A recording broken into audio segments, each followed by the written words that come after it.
Hey yo yo yo! Salut les turfeuses, salut les turfeurs! Bienvenue pour un nouveau pronostic de Benoît Requin. Ok, en place au pronostic du quintet du dimanche 15 septembre, direction Paris-Longchamp pour le prix Carus plat 2000 mètres, 16 partants, réunion 1, course 4, indice de confiance 1 sur 5.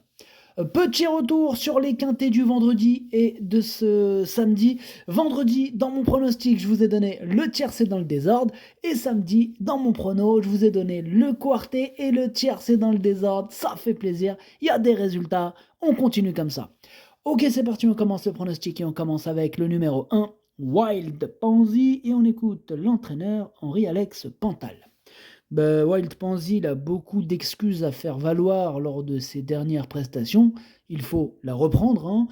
Elle est bien et sur sa distance. Il ne faudrait pas de terrain trop lourd.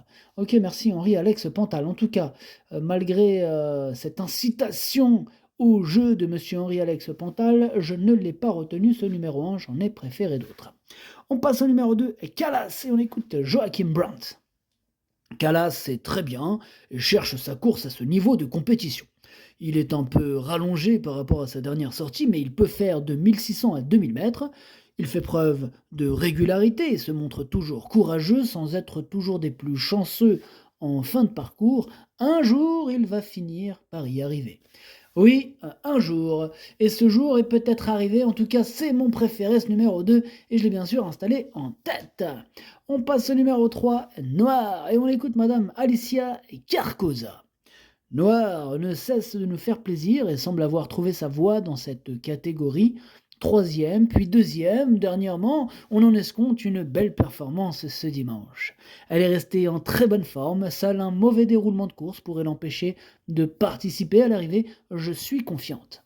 Elle est même super confiante, Madame Carcosa. En tout cas, moi, ce numéro 3, il me plaît beaucoup lui aussi. Je l'ai mis quatrième. On enchaîne avec le numéro 4, Jet Set, et on écoute Ludovic Gadbin. Écoutez, Jet Set avait laissé une belle impression à la test et je m'étais dit que, même pénalisé, il pourrait répéter. Depuis, il nous a déçus. Voilà. Bon, oui, mais arrêtez de rire. Dimanche, il sera muni d'œillères pleines pour l'occasion et j'espère qu'avec cet artifice, il pourra nous rassurer car à l'entraînement, il paraît en très bonne forme. Ouais, j'espère aussi qu'avec cet artifice, ça devrait le faire. En tout cas, j'espère pour toi, Ludovic, parce que pour moi, perso, je l'ai pas retenu ce numéro 4, j'en ai préféré d'autres. On passe au numéro 5, Belafonte, et on écoute Mathieu Pitard.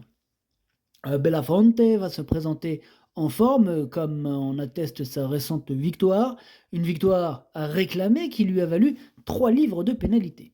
Sa marge est donc plus réduite, mais avec l'aide d'un terrain bien souple, il est capable de très bien courir. Plus la piste s'assouplira, plus il sera performant. Bon, au moins c'est clair, Mathieu Pitard, merci. En tout cas, ce numéro 5, lui non plus je l'ai pas retenu, mais je l'ai pas non plus rayé, il est à l'arrière de ma petite liste des possibles troubles, faites attention. On passe au numéro 6, Thunder Speed, et on écoute Patrice Cotier. Thunder Speed, c'est un sujet qui s'adapte à tout. Il est compétitif en 37 de valeur, il évolue sur une distance de 2000 mètres à son goût. Il a également déjà bien figuré sur cet hippodrome. Je pense qu'il est proche de remporter un nouveau quintet, et j'ai une petite préférence pour lui par rapport à Girafe. En tout cas, tout a été mis en œuvre pour qu'il réponde présent. Tous les feux sont au vert, Thunder Speed tourne autour du pot à ce niveau. En tout cas, oui, je pense qu'il peut gagner ce quintet. Moi, je l'ai mis deuxième, mais il peut le remporter. Pour moi, ça va jouer entre les deux précédents. Le premier que j'ai cité tout à l'heure et lui, le 6. Bref, on passe au 7, Cosma, et on écoute Nicolas Collery. Écoutez, Cosma vient d'effectuer une bonne rentrée, eh bien, mais il n'a pas de marge. Il s'est déjà bien comporté sur le gazon, mais je le préfère sur la PSF. Il faut le regarder, c'est plus un outsider qu'autre chose. Ok, merci Nicolas. Alors, ce numéro 7, effectivement, je ne l'ai pas retenu. On passe au numéro 8, Plimbeau, et on écoute Julien Philippon. Plimbeau, il a été écarté de la compétition plusieurs semaines à cause d'un petit pépin de santé, je le trouve vraiment très bien. Cela reste une course de rentrée, il peut manquer de compétition, mais le matin il me semble revenir au mieux.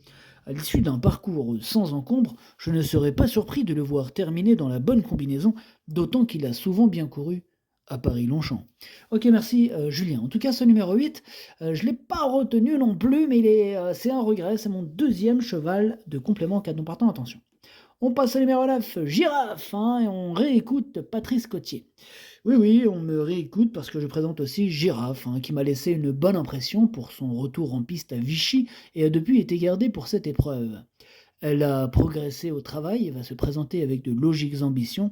Même si j'ai une légère préférence pour Thunderspeed, elle aussi mériterait de s'imposer dans une telle épreuve. Mais moi, il me plaît beaucoup ce numéro 9 lui aussi, ce deuxième représentant, que j'ai mis un peu plus loin que son autre représentant. Enfin bref, je l'ai mis cinquième et j'y crois. On passe au numéro 10, Népalais. On n'aura pas les commentaires de l'entraîneur. En même temps, c'est qui l'entraîneur? C'est Fabrice Chappé, parti pêcher avec Fabrice Vermeulen, Marcus Nige, tous les trois partis sur le gros bateau à Captain Jan Barbaro. Tous les trois, tous les quatre même, amusez-vous bien. Oui, il ne faut pas oublier le capitaine. Enfin bref, alors ce numéro 10, qu'est-ce qu'on a fait? Je ne l'ai pas retenu. Mais attention, hein, étant donné, voilà, je l'ai parié évidemment, puisque c'est quand même lui le chef et le capitaine de ma petite liste des possibles casseurs de tickets repérés. Attention. On passe au numéro 11, Luman, et on écoute Christophe Escuder. Écoutez, Luman, il reste sur 3 très bonnes performances. Logiquement pénalisé suite à une victoire, il vient de prouver qu'il demeurait compétitif. Performant sur tous les terrains et toutes surfaces, j'espère qu'il continuera à nous faire plaisir. Il a très bien travaillé en vue de ce quintet. Tous les feux sont au vert. Tous les feux sont au vert, nous dit Christophe Escuder. En plus, ça rime. Enfin bref, ce numéro 11 fait partie de mes préférés. Je l'ai mis très haut, je l'ai mis à 3ème. On passe au numéro 12, Bakshi Sarai. On n'aura pas les commentaires. L'entraîneur, on l'a dit tout à l'heure, c'est Fabrice Vermeulen qui est parti pêcher avec ses amis sur le bateau de Captain Jan Barrow. Amusez-vous bien. Bref, ce numéro 12, lui par contre, j'ai pas retenu, mais il est en plein milieu de ma petite liste des possibles troubles faits. Et on clôture ainsi d'ailleurs cette liste. On passe au numéro 13, Santorina. Et on écoute mademoiselle Lucie Pontoire. Santorina s'est très bien comportée dernièrement. Elle est restée bien depuis cette tentative. Elle n'a encore pas tiré un bon numéro à la corde. La dernière fois, elle avait le 13. Là, on a le 12. Oh, ça commence à bien faire. Mais bon, il faut faire avec. Je n'ai pas de doute sur la forme de la pouliche, mais il faudra voir le terrain. D'accord, merci mademoiselle Lucie Pontoire. En tout cas, ce numéro 13, moi, il me plaît bien. Je l'ai gardé, mais plutôt en bout de combinaison. On enchaîne avec le numéro 14, Chiaret Gio, et on n'aura pas les commentaires de l'entraîneur, c'est Marcus Nige, on l'a dit tout à l'heure, il est parti pêcher avec ses amis, amuse-toi bien. Bref, ce numéro 14, lui aussi je l'ai retenu, mais en toute fin de combinaison.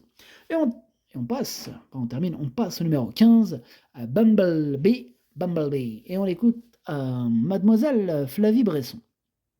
Bumblebee est en forme, est en forme. Ce genre d'épreuves ne sont jamais évidentes, mais Bumblebee a le niveau pour participer à l'arrivée. Yeah, merci mademoiselle Flavie Bresson, elle nous présentait Bumblebee, le numéro 15 que j'ai retenu et que j'ai mis à la 6ème place, attention à lui. Et on termine avec le numéro 16, Wild Chaos, et on écoute Johan Bonnefoy.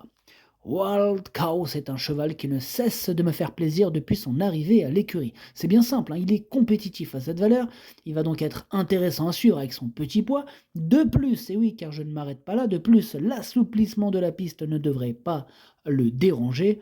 Il est en belle forme actuellement, j'en attends un bon comportement, je suis confiant, il peut terminer à l'arrivée. Eh ben, il est super chaud, Johan Bonnefoy, avec Wild Chaos, le numéro 16, que je n'ai pas retenu. Par contre, attention, c'est lui mon gros regret, c'est lui mon cheval de complément. 4 non partants, attention possible, cassage en vue. Le pronostic, ça donne 2, 6, 11, 3, 9, 15, 13 et 14. Merci d'avoir suivi cette vidéo. N'hésitez pas à mettre un pouce bleu si la vidéo vous a plu. Pour accéder à tous mes tickets pour la course du Quintet, rendez-vous directement en description de la vidéo. À jouer avec modération. Bonne chance. Chopez-le-moi. Ciao.